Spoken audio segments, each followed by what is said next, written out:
We need to have a good long conversation about Kang the Conqueror. Hey everybody, how's it going? Welcome back to Cosmic Culture, the channel where we talk all things major movie and television news, theories, breakdowns, and much more. I'm your host Chris, and yes, I feel like although we've touched on in several videos, the Ant-Man trailer, talking about Secret Wars, and so on, about Kang, there are some things that a lot of people are still asking, like what's going to happen with Kang in Ant-Man and the Wasp: Quantumania, and will Kang be the big bad of the multiverse saga, or should we still be waiting for Doom? So in today's video, I'm going to talk about the information we have at hand, some of the information I've heard from insiders and scoopers, and I'm going to use a little bit of my own logic here as well so that we can understand the real purpose of Kang moving forward through phases 5 and 6. If you haven't already, consider subscribing to the channel, turning on that notification bell so you don't miss out on any of our other major movie and television news updates happening daily here. You can also follow me or check out my other socials, Instagram at Chris M. Rosser and Twitter at TheCultureChris. Feel free to check those out. Links are in the description down below. So, Kang the Conqueror. Well, we're all pretty well aware of his story from the comics now, as we've been being teased about Kang since we look back in Loki Season 1, very early days for Phase 4. It was revealed at the very end of Loki that He Who Remains was a variant of Kang, a Kang variant who was first to the finish line, we'll call it. He made it very clear to Sylvie in Loki that the entire purpose for the sacred timeline was for nothing more than protecting the entire universe and subsequent universes and multiverse from himself. He was a good version of Kang. He's a good version of Franklin Richards, and he is the guy protecting everybody from himself. Well, as we all learned at the end of Loki Season 1, he's dead now, and nobody is protecting that. In fact, the TVA has completely transformed into something else, which is a very important detail that we need to keep in mind. Moving forward from this point, everything we know about the TVA, including its purpose, how it functions, where it exists, who's in charge of it, that's all changed. Because the TVA from Loki Season 1 was primarily and almost singularly about cutting off other universes from existing so that there couldn't be any more Kangs. That's why He Who Remains from Loki Season 1 created the TVA and created the sacred timeline. Well, now that he's gone, somebody else is in the lead. Somebody else is kind of in charge of everything happening in this multiversal war from Kangs.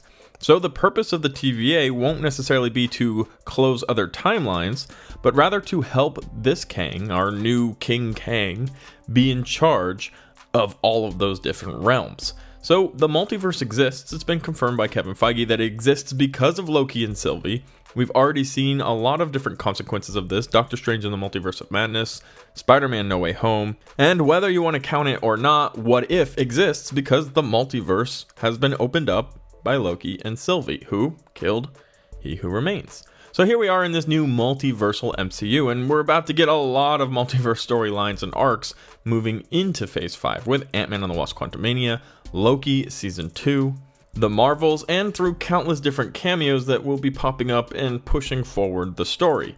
Not to mention Deadpool 3, which is going to be an insane multiverse monologue telling us all sorts of stories about how the Fox X-Men will eventually end up in the Secret Wars, and I'm really excited for that as well.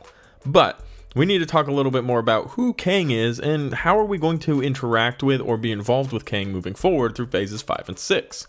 The first and most important example of Kang is going to be Ant-Man and the Wasp: Quantumania, and in the trailer alone we've probably already seen 3 different Kangs. We've definitely seen at least 2, and it's hard to make that out. As we're looking through the trailer, you see this massive city. A lot of people are calling it Chronopolis. It's really irrelevant what it's called. What it is what matters. And that is a huge base, battleground, training camp facility of death by one Kang. Now, this is going to be the Kang we see in the time chair, who does show up in a few different flashes during the trailer for Ant-Man and the Wasp: Quantumania. Now, this chair is going to be primarily how Kang is able to manipulate the multiverse, travel through time, going forwards and backwards and sideways as well, because it's a multiverse.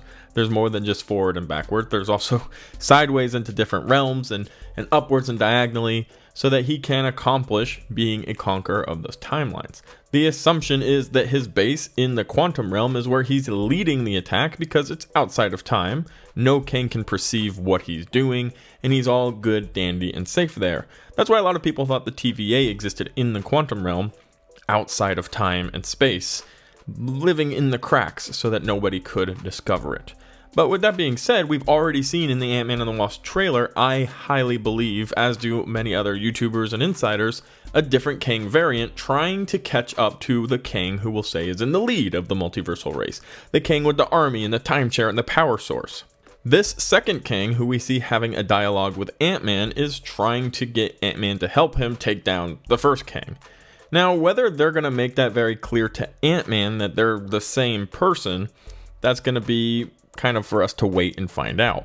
Whether Ant-Man will be able to see them and go, oh, you're the same person, you're variants, what's going on here? Because he hasn't had too much multiverse interaction other than the small amount of time traveling, quote unquote time traveling, we saw during Endgame. But what it turns out they were actually doing wasn't time traveling, but multiverse traveling and going to different branches of the multiverse, or rather creating rippling branches of the multiverse that the TVA would probably later go on and close. And as they explained in Loki season 1, was meant to happen. He Who Remains knew that was going to happen. It was part of the plan. So they go back, create different multiverses where they can get the stones from, and then the TVA goes and tries to capture Loki and delete all of that, which is what starts Loki season 1. This new multiverse branch was created by the Avengers. They go to clean it up, and Loki did what Lokis do. And that eventually led to the multiverse being created. He Who Remains meeting his end, and the multiverse meeting its new beginning. I hope you're following so far. It is kind of messy, but also very, very clever. I like how they referred to in Endgame what the Avengers were doing as time traveling, but in reality, they're just starting new multiverses. And we've talked about how that works in the TVA and all that. We don't need to repeat ourselves. However, if we go back to Ant-Man and the Wasp Quantumania, we know that there are already Kangs who are trying to take the place of the current Kang who has the big massive army. They're going to try to recruit Ant-Man and maybe other variants of Ant-Man even to try to help them get this power source from that Kang so he can become the #1 Kang, the top Kang, and who knows how many other Kangs, Reed Richards, He Who Remains, what have you for a name, that there will be. Possibly even more than just the two. But I think that this is going to be for Ant-Man, and even more so for the fans, a huge introduction to what Kang is capable of, what he can accomplish in a short amount of time, just because of his massive brain and abilities to manipulate the multiverse and time itself. And then also kind of understanding the rules of the multiverse moving into phase 5 and then into phase 6. How different variants are going to start interacting with one another. People are going to start understanding pieces of the puzzle. And by puzzle, I mean the multiverse puzzle. Because if you think about it, Doctor Strange is aware of the multiverse. Spider-Man's aware of the multiverse. Loki's aware of the multiverse. But not everybody. You have Hawkeye and Sam, Shang-Chi, She-Hulk, Daredevil, many other characters who aren't involved at all with what's happening in the multiverse. Now, eventually they're not going to have a choice as a massive incursion wave pushes everything into one storyline, Kang Dynasty and Secret Wars. But for the time being, characters are going to need to start learning about the multiverse one step at a time. So we have Doctor Strange, America Chavez, Hulk probably, who was actually instructed by the Ancient One about the multiverse back during Endgame. And others who will start piecing all of this together and realizing that there is an imminent doom behind. And no, it's not Doctor Doom, it is Kang. I don't believe we'll be seeing much of Doctor Doom, if anything at all, until after Secret Wars is over. Which, yes, I know in the comics, God Emperor Doom was in charge of Secret Wars. Maybe they'll continue on with the Secret Wars storyline. It won't come to an end where everything gets reverted back to normal. Kang will be defeated and they're still stuck in this one plane world where one universe exists from the incursion. And people have to learn to exist in that. And then Doom can come in and rise and take over. That's a huge possibility, but again, not a likelihood. There's a lot of different stories for Doom as well. And there are arguments made that he's one of the greatest villains ever created by Marvel. So more than just Secret Wars is a storyline that can be explained, and if they choose to use Kang, and it seems like they have chosen to use Kang as the big bad of the multiverse saga, leading and ending with Secret Wars, well, we're just gonna have to do something different with Doom, and I'm really excited for that prospect and possibility as well, as the torch from the multiverse saga to the new saga passes the Avengers as the core group to the X-Men and the Fantastic Four. Now, I still believe we'll see an Avengers group, whether it's Young Avengers or West Coast Avengers or just the Avengers, but the primary focus of the MCU moving on past Phase 7 seems to be about the X-Men and the Fantastic Four, who will have new roles, new origin stories, new characters after Secret Wars, when all of the Fox universe has its big finale. Kang has a central role to this, and in Loki Season 2 we're going to learn a lot more about that. But before we get there, we have to go through Ant-Man and the Wasp: Quantumania, where the new Kang, and the Kangs that follow him, will really start to demonstrate their power and abilities. I personally am kind of hoping that some of the Kangs are good Kangs and work with the Avengers and with the other heroes, trying to take down the bad Kang, and then he'll try to be fighting other Kangs at the same time. But it's going to be an exhilarating story arc for the entire multiverse saga to see the abilities that Kang has, and how deadly and dangerous he's truly going to be. So, lots to come from Kang. I would expect him to be the big bad of the multiverse saga, the big bad of Secret Wars, and I would expect him to do some pretty terrible things, beating out even Thanos, who decimated half of a universe.